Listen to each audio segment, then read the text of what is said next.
Assalomu alaykum hammaga. Biz yana Nodirbek Ismoilov kitobidan energiya almashinuvi mavzusiga bag'ishlangan masala yechimini ko'rishni boshlaymiz. Demak, birinchi testdan boshladik. Birinchi testi birinchisi. 2 mol glyukozaning sitoplazmada sut kislotali parchalanishidan hosil bo'lgan energiyaning qanchasi ATFda to'planadi? Biz bilamizki, sut kislotali parchalanishi deyapti. Agar 1 mol glyukoza chala parchalansa, ya'ni sitoplazmada sut kislotali parchalansa 80 kilojoul energiyasi, demak, ATF molekulasi to'planadi 2 mol ATFda. Agar 2 mol glyukoza parchalansa-chi desa, demak, o'z-o'zidan 160 kilojoul bo'lib qoladi. C javob chiqadi. Xo'p, ikkinchi testda birinchisi. 2,5 mol glyukozaning to'liq parchalanishi natijasida necha mol ATF sintezlanadi? To'liq parchalanish deyapti. Biz bilamizki, 1 mol glyukoza to'liq parchalansa 38 mol ATF hosil bo'ladi. Endi bu yerda aytayaptiki, 2,5 mol glyukoza parchalansa-chi deyapti. 2,5 ni 38 ga ko'paytirib 1 ga bo'ladigan bo'lsak, javob 95 chiqadi. Demak, 95 mol ATF sintezlanadi. Bu javob A javobda turibdi ekan. Keyingisi 3-testi birinchisi. 3 mol glyukoza anaerob sharoitda parchalanganda issiqlik sifatida ajralgan energiya miqdorini toping. Anaerob bosqich bu ikkinchi bosqich bo'ladi. Agar 1 mol glyukoza anaerob parchalansa, biz bilamizki 120 kilojoul, ya'ni ikkinchi bosqichni sitoplazmadagi holatda aytyapti. Issiqlikka tarqalib ketar edi, buni bilamiz. 3 mol bo'lganda-chi desak, demak 360 kilojoul issiqlikka tarqaladi degan javob to'g'ri bo'lib qoladi. Bu javobimiz B javobda turibdi ekan.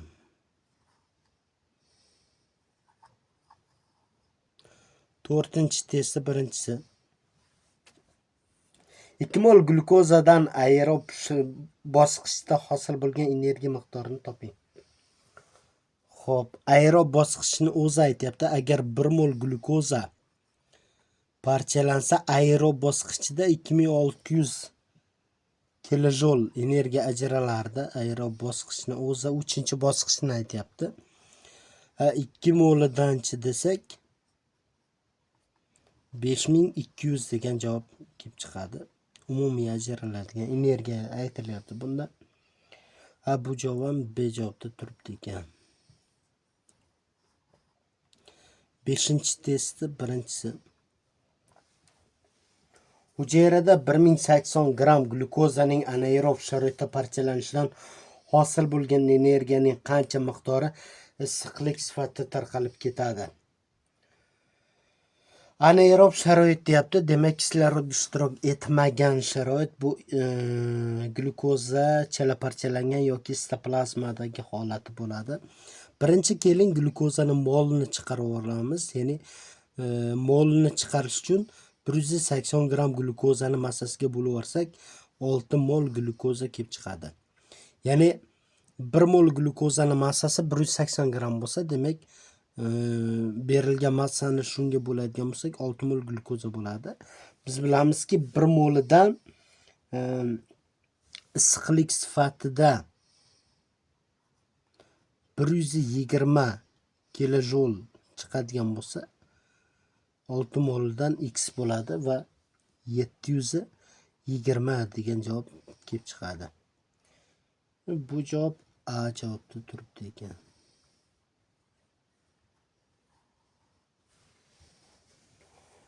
6-testi birinchisi. Shuni so'ndirishga harakat qilamiz endi. Agar glyukozaning sitoplazmada sut kislotali parchalanish jarayonida 320 kilojol energiya ATFda to'plangan bo'lsa, ushbu jarayonda necha gram glyukoza parchalangan deyapti. Xo'p, biz bilamizki, agar 80 kilojol energiya gap demak sitoplazmaning o'zida ketyapti. Ya'ni ikkinchi bosqich yoki chala parchalanish. 80 kilojol ATFda to'planganda 1 mol glyukoza parchalangan bo'lar edi. Lekin bizda aytayaptiki, o'sha 320 kilojol ATFda to'planadigan energiya qancha bo'lib qoladi desa, demak 1 ga ko'paytirib 80 ga bo'lamiz. 320 ni 80 ga bo'ladigan bo'lsak, 4 mol glyukoza bo'lib qoladi. 4 mol glyukoza parchalangan ekan deb tushunsak bo'ladi. Va buni massasi so'ralyapti ekan. Mol chiqdi, ko'paytiramiz 180 grammga. Kelib chiqadi 180 grammga. 720 gram. 720 gram. Bu javobimiz B javobda turibdi ekan. B javob. Keyingisi 7-testda birinchisi.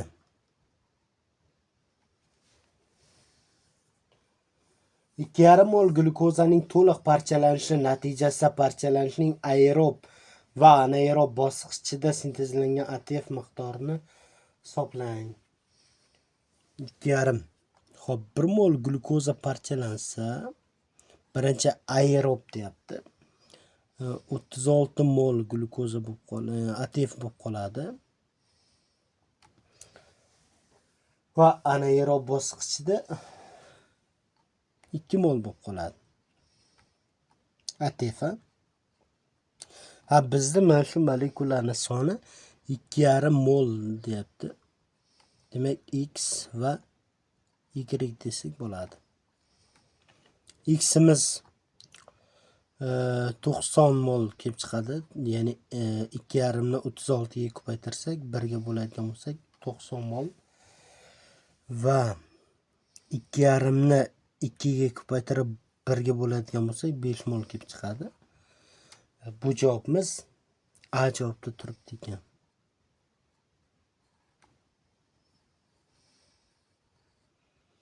8-testda birinchisi. 270 gram glyukoza dissimilyatsiya jarayonida to'liq parchalanganda umumiy aerob, anaerob sharoitda hosil bo'lgan ATF miqdorini toping. Birinchi keling 270 gramni molga aylantiramiz. Ya'ni 270 ni bo'lamiz 180 ga 1,5 mol glyukoza kelib chiqadi. Bu glyukozaning miqdori. Va bunda hosil bo'ladigan 1 mol bo'lganda edi glyukoza. Biz nazariy jihatdan bilamizki, agar 1 mol bo'lganda umumiy energiya xo'p. Energiya emas, biz ATF miqdori so'ralyapti. Umumiy ATF demak 38 ta hosil bo'lardi. Aerobda 36 ta, anaerobda 2 mol bo'lar edi. Umumiy 38, aerob 36, anaerob 2 mol bo'lar edi. Bunda endi 1,5 deyilganda x'imiz 57 chiqadi. Ya'ni 38 ni 1,5 ga ko'paytiramiz 57 to'ppa-to'g'ri. X1 desak buni X2 imiz kelib chiqadi. 54 va X3 kelib chiqadi. 3 57, 54 va 3 B javobda turibdi ekan bu.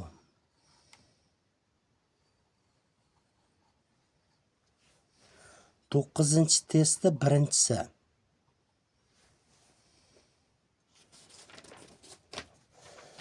Xo'p. 450 gram glyukoza dissimilyatsiya jarayonida to'liq parchalandi. sintezlangan ATF va hosil bo'lgan karbonat angidrid miqdorini toping. Biz birinchi 450 grammni demak molga aylantirib olamiz va bu 2,5 ya'ni 450 gram bo'lamiz 180 grammga 2,5 mol glyukozani mol kelib chiqadi. Va bizdan so'rayotgan narsasi ATF va karbonat angidrid miqdori. Agar 1 mol parchalanganda ATF 38 mol va karbonat 6 mol karbonat angidrid ajralgan bo'lardi 6 mol. 2,5 bo'lgandachi 95 mol nima ATF miqdori va X1 15 mol karbonat ajralgan bo'lardi. Ya'ni 2,5 ni 6 ga ko'paytirib 1 ga bo'lsak 15 kelib chiqadi. Bu javobimiz ham B javobda turibdi ekan. 10-testda birinchisi.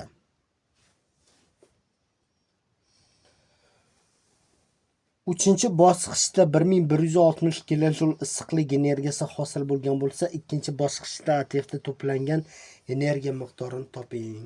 Bu juda ham oson. Biz shundoq nazariy jihatdan bilamizki, uchinchi bosqichda issiqlik sifatida 1160 kilojoule energiya sarflanadi. O'sha paytda ikkinchi bosqichda ATFda 80 kilojoule energiya to'planar edi. Ya'ni 2 mol ATFda mana shuncha miqdorda to'planardi, nazariy jihatdan bilamiz buni.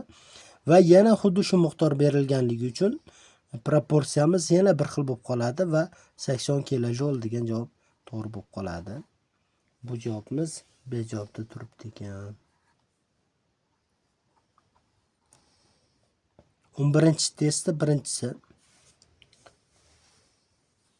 450 gram glyukoza dissimilyatsiya jarayonida to'liq parchalandi. Sintezlangan ATF va hosil bo'lgan suv miqdorini toping. Bu bir xil ekan, 9-chini birinchisi bilan bir xil ekan, faqat karbonat ATF miqdori va suv miqdorini toping deyapti. Keling, mayli. 450 gramni yana bo'lib yuboramiz 180 gramga 2,5 mol glyukoza mol kelib chiqadi. Endi biz nima qilamiz? Agar 1 mol bo'lganda ATF 38 ta va suv molekulasi 44 ta bo'lar edi. 2,5 mol bo'lgandachi demak 95 ta chiqadi va y chiqadi. 2,5 ni 44 ga ko'paytirsak 110 javob kelib chiqadi va bu javob B javobda bor ekan. B variantda bor ekan. Keyingisi 12-testda birinchisi.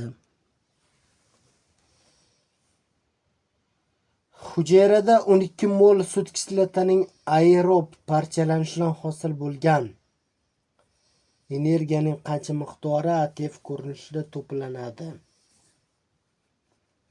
Xo'p, biz bilamizki, agar 2 mol sut kislota parchalansa, vodorod 6, kislorod 3, bu sut kislotaning formulasi. Agar 2 mol parchalanganda ATFda to'planadigan energiya 1440 kilojoule bo'lar edi. Bizda shu molekulaning sonini 12 mol berilyapti. 12 ni demak 1440 ga ko'paytirib 2 ga bo'lib yuboramiz. 12 ni 1440 ga ko'paytirib 2 ga bo'lib yuborsak 8640 degan javob kelib chiqadi. Bu javobimiz B variantda.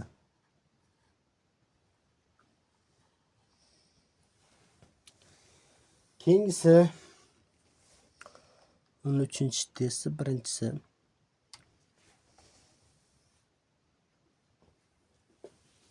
Energiya almashinuvi jarayonida 6,5 molekula glyukoza to'liq parchalangan bo'lsa, glyukolizda ajralgan energiya miqdori va aerob bosqichda ajralgan karbonat angidrid molekulasini sonini toping. 6,5 mol glyukoza parchalanibdi. Agar 1 mol glyukoza parchalanganda edi, demak Birinchisi energiya so'ralyapti. Glikoliz bosqichida 200 kilojul energiya ajralar edi va karbonat angidrid miqdori 6 mol ni tashkil etadi. Endi bizda 6,5 mol glukoza deyapti. X teng va Y teng. X'imiz tabiiyki 1300 bo'lib qoladi. 6,5 ga ko'paytirib 1 ga bo'lsak va Y'imiz 39 kelib chiqadi.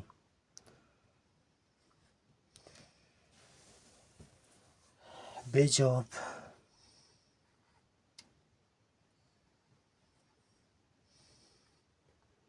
On 4-chi masalani birinchisi. 8 mol glukoza parchalandi, shundan 2 moli to'liq parchalandi. Jami qancha ATF hosil bo'ldi?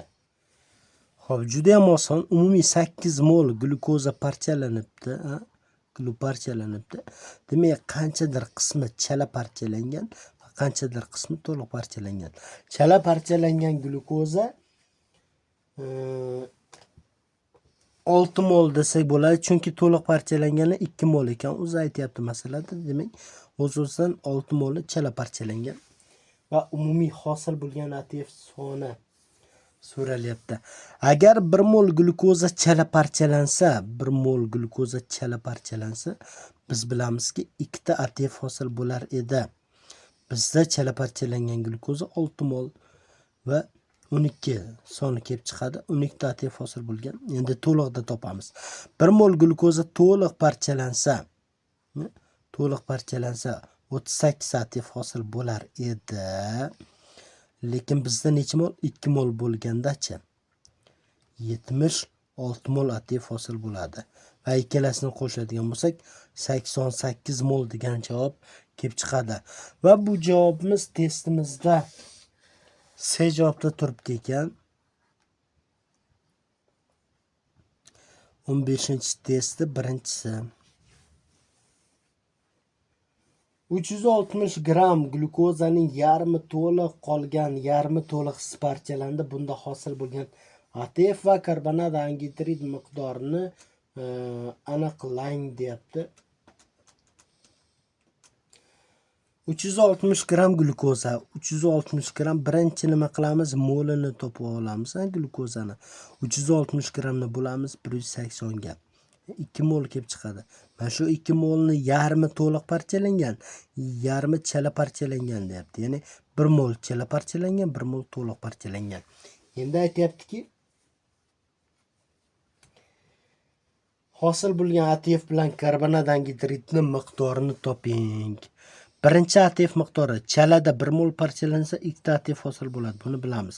To'liqda 38 ATF hosil bo'ladi. Buni ham bilamiz. Va jami 40 ta ATF hosil bo'ladi. ATF miqdori chiqdi. Karbonat angidrid chalada hosil bo'lmaydi. Buni bilamiz. To'liqda lekin 6 mol karbonat angidrid hosil bo'ladi. Va 40 ga 6 degan javobimiz A javobda bor ekan.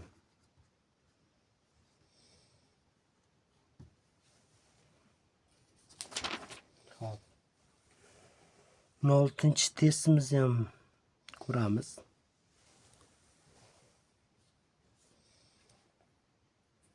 Dissimilyatsiya jarayonida bir nechta molekula glukoza to'liq parchalandi.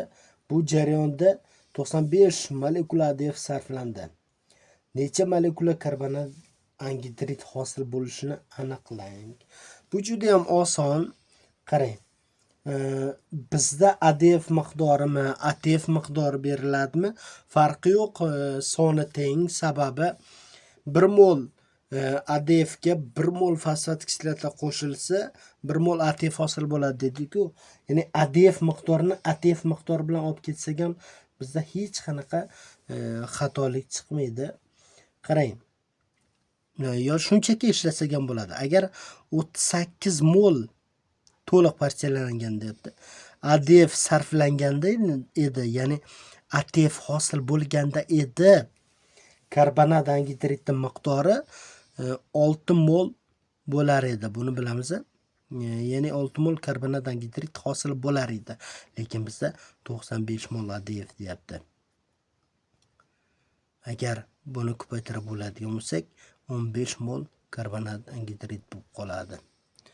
Bu javob bejavobda bor ekan.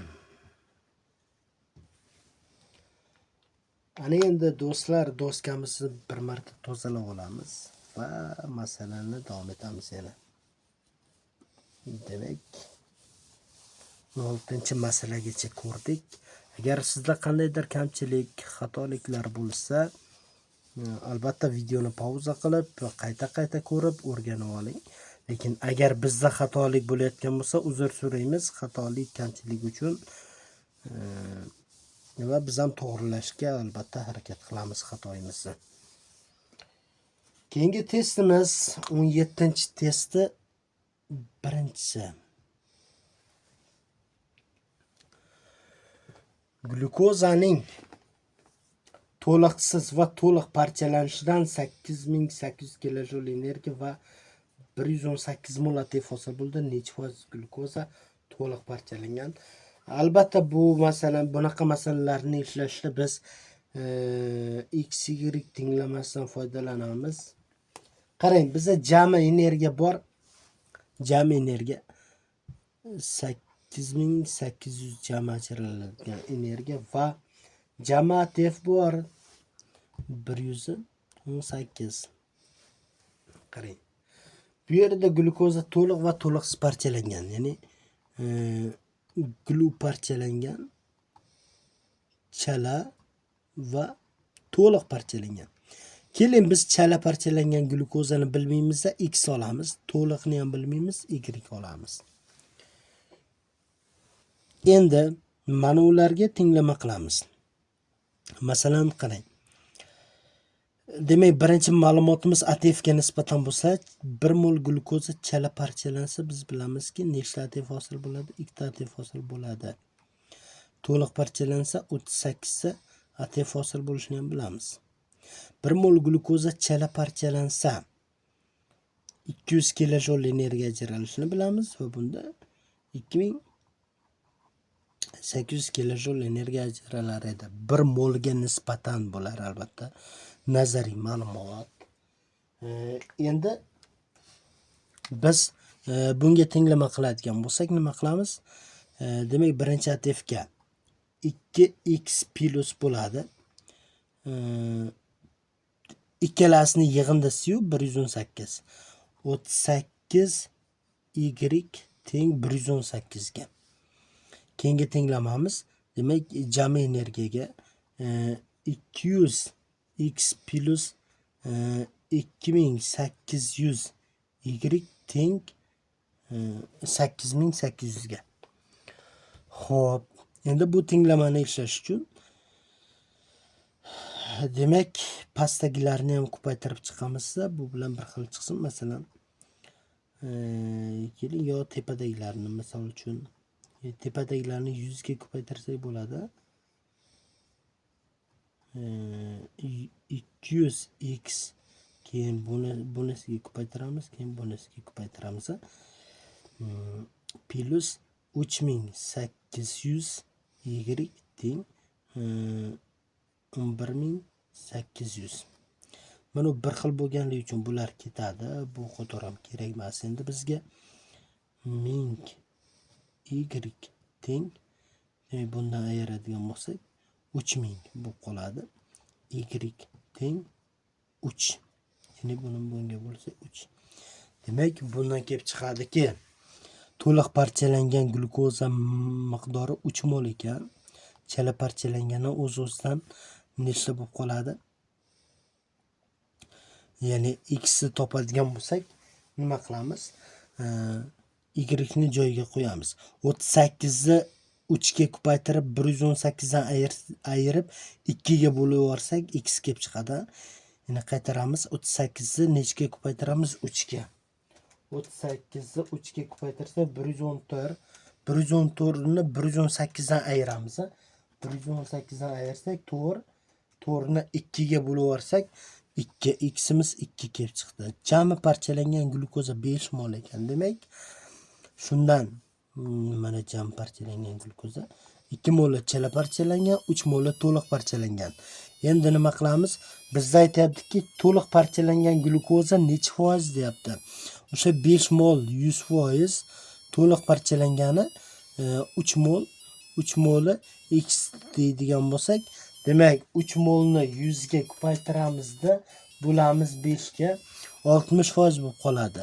Demak, glyukozaning 60% to'liq parchalangan, qolgan 40% chala parchalangan bo'ladi.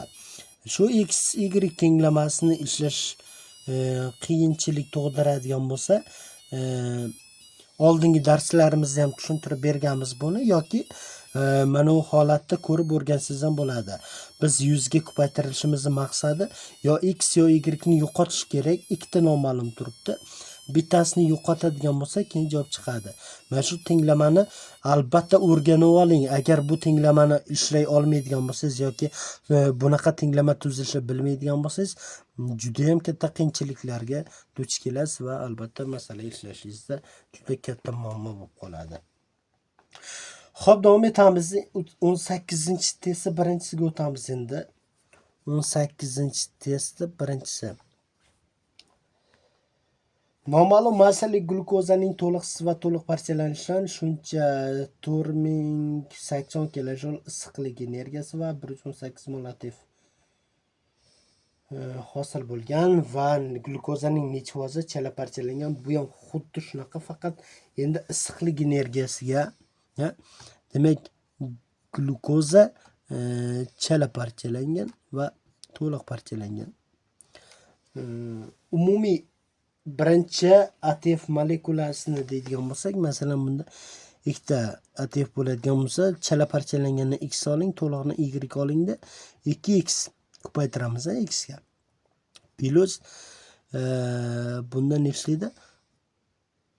38 ATF hosil bo'lganligi uchun 38 y teng 118. Endi keyingi tenglamamiz issiqlik energiyasiga.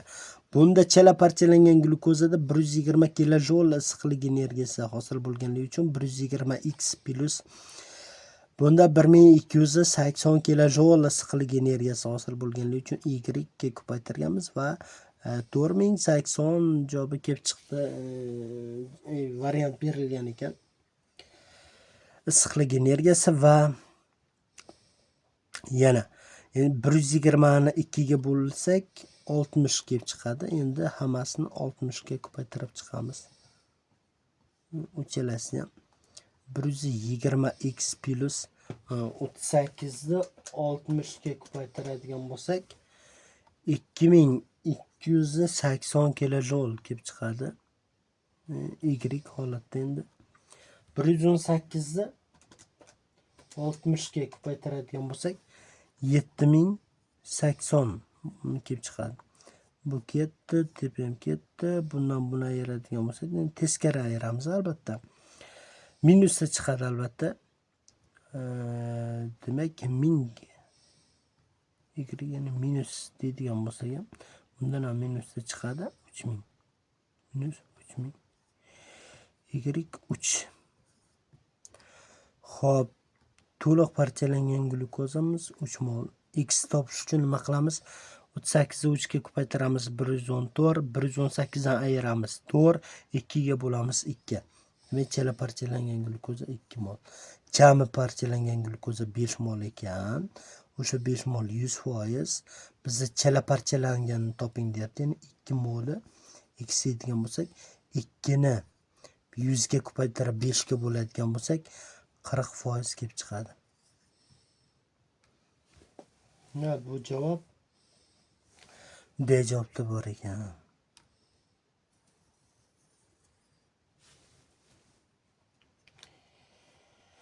Xo'p, 19-testda birinchisi. 19-testda birinchisi. To'liq va to'liqsiz parchalangan glyukozaning mol nisbati 1:3 bo'lib, shu jarayonda mitoxondriyada ATF ga bog'langan energiya 5040 kilojul. Shu jarayonda sitoplazmada issiqlik sifatida tarqalgan energiyaning mitoxondriyada issiqlik sifatida tarqalgan energiyadan necha kilojul kam? Xo'p. Demak, glyukoza parchalangan, yana chala to'liq to'liq parchalangani 1 mol deyapti, chala parchalangani 3 mol deyapti. 3 ga 1 nisbat yoki 1 ga 3 nisbat teskari holatda. Endi shunaqa nisbati berilgan ekan. Va mitoxondriyada ATFda to'plangan energiya berilgan 5040 kilojul. U hozircha bizga unchalik kerak emas. Shu holatda jami glyukoza 4 mol bo'lar edi. Yoki qarang, shu holatda mitoxondriyada to'plangan energiya qancha bo'lardi? Demak, chalada mitoxondriyasi yo'q, to'liqda bor. Mitoxondriyada to'planadigan energiya, mitoxondriyada ATFga to'planadigan energiya 1440 kilojul bo'lar edi. Lekin masalada qancha berilgan? Xo'p, 5040 berilgan. 5040 kilojul berilgan. Demak, chala va to'liq parchalangan glyukozani haqiqiy molini topib olsak bo'ladi. 5040 ni bo'lamiz 1440 ga. 3,5 mol glyukoza, demak to'liq parchalangan. O'zidan 1 ga 3 nisbatda buni 3 ga ko'paytirsak 10,5 mol chala parchalangan bo'lib qoladi. 10,5 mol glyukoza chala parchalangan bo'ladi. Ya'ni 5040 ni ko'paytiramiz. 3 ga bo'lamiz 1440 ga. Xo'p, ana endi bizdan so'rayotgan narsasi sitoplazmada issiqlik sifatida tarqalgan energiyani topa olamiz. Umumiy glyukoza chala va to'liq parchalanganda ham demak sitoplazmada issiqlikka tarqalgani bor. Chunki to'liqda ham sitoplazmada mitoxondriyasi bor, bunda sitoplazmasi bor, mitoxondriyasi yo'q, bilamiz. Xullas, umumiy glyukoza miqdori 14 mol parchalangan glyukoza.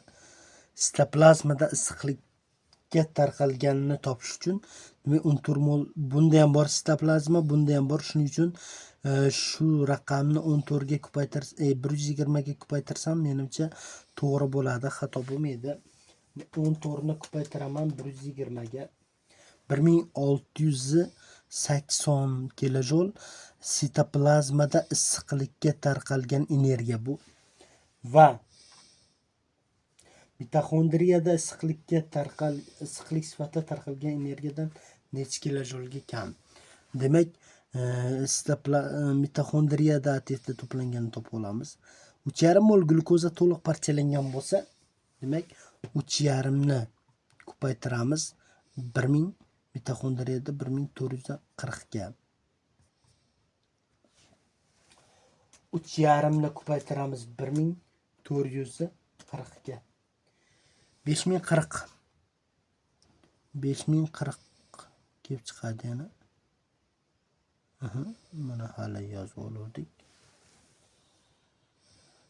Va yo'q, issiqlik sifatida ekan, uzr, 1440 emas, 1160. Demak, 3,5 ni 1160 ga ko'paytiramiz. 3,5 ni 1160 ga ko'paytirsak 4060 ayiradigan bo'lsak 1680 ni 2380 kelib chiqadi. Bundan buni ayiradigan bo'lsak 2380 javob kelib chiqadi. Va bu javobimiz B javobda bor ekan.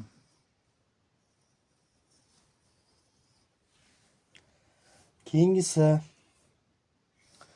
20-testi birinchisi. Energiya almashinuvi 3 bosqichida hosil bo'lgan energiyaning jami miqdori 19000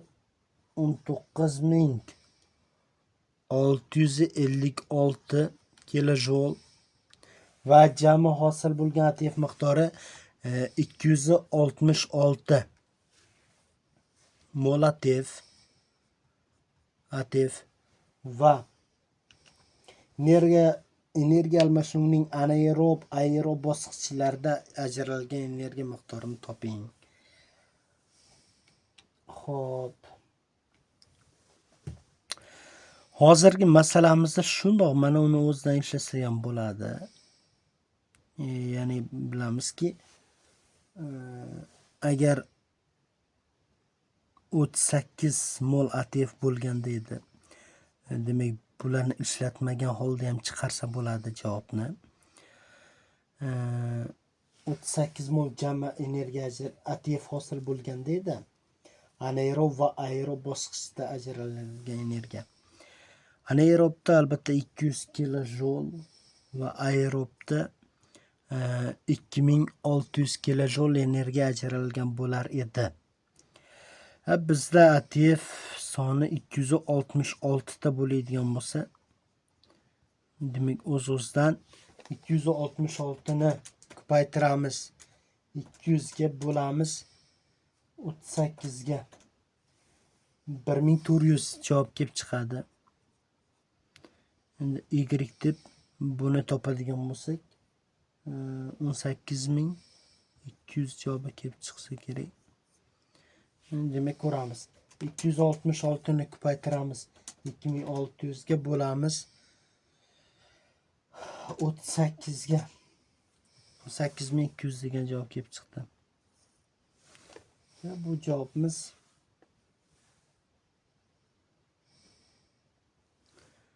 A javobda bor ekan. Biz 21-testda ko'ribmiz, 21-testda birinchisini ko'ribmiz. 20-testni ham ko'rib qo'yamiz. 20-testda birinchisi. Energiya almashinuvi bosqichlarida 360 gram glukoza to'liq va 3 mol glukoza to'liqsiz parchalangan bo'lsa, hosil bo'lgan energiyaning necha foizi issiqlikka tarqalib ketgan? Xo'p, buni qanday ishlaymiz? Qarang, 360 gram glukozani molga aylantiraylik. 360 gram glukozani bo'lamiz 180 gramga. Javob kelib chiqadi. 2 mol glukoza demak to'liq parchalangan. 3 mol glukoza chala parchalangan. Energiya umumiy to'liq bo'lsa, umumiy ajraladigan energiyamiz 2800 qilamizda 5600 kelib chiqadi bundagi energiya. Va chala parchalansa umumiy energiya 200 kilojouldan ajralsa 600 kelib chiqadi. Qo'shadigan bo'lsak 6200 100% bo'lib qoladi. Issiqlik sifatida tarqalganini topish uchun 2 ni ko'paytiramiz yana. 1280 ga. 1280 ga ko'paytirsak 2560. 3 ni 120 ga ko'paytiramiz. 360 bo'lib qoladi. 360 qo'shamiz. 2920. 2000 mana yerga yozaylik-da. 2920 ni endi necha foiz deb topib olsak, ko'paytiramiz 100 ga, bo'lamiz 6200 ga. 47%.